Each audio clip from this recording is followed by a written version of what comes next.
চাবুৱাত জুবিন গাৰ্গৰ সংগীতানুষ্ঠানত জুবিনৰ অনুৰাগীজনৰ জুবিনৰ প্ৰতি ভালপোৱা দেখুওৱাৰ বাবে বিপদত পৰিলে।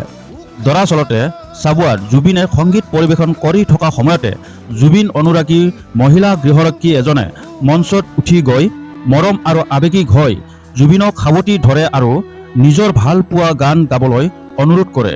কিন্তু সমস্যাটো হ'ল মহিলা গৃহৰক্ষীজনীয়ে সেই সময়ত ডিউটি কৰি থকা অৱস্থাতে এনে কাৰ্য কৰাৰ বাবে তেওঁক আৰক্ষী অধীক্ষকজনে গৃহৰক্ষী কৰ্মৰ পৰা বিৰত ৰখাৰ বাবে নিৰ্দেশ দিছিল।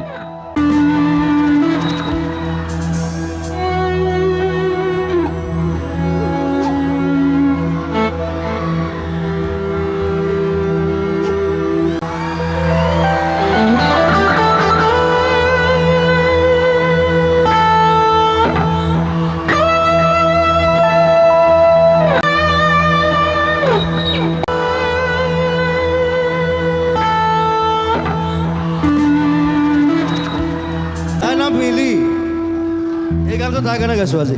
মায়াবিনী ৰাতিৰ বুকুত দেখা পালো তোমাৰ ছবি ধৰা দিলা ৰূপৰে আখি বিয়াৰ তাৰ পিছতে আৰু এটা ভিডিঅ' ভাইৰেল হৈছিল যে প্ৰকৃততে মহিলা গৃহৰক্ষীজনক মঞ্চৰ পৰা জুবিনে হাত বাউলি মাতিছিল। তাৰ পিছতহে মহিলাজনে মঞ্চত উঠি গৈছিল আৰু আৱেগিক হৈ মহিলা গৃহৰক্ষীজনে জুবিনক মৰমতে সাৱটি ধৰিছিল।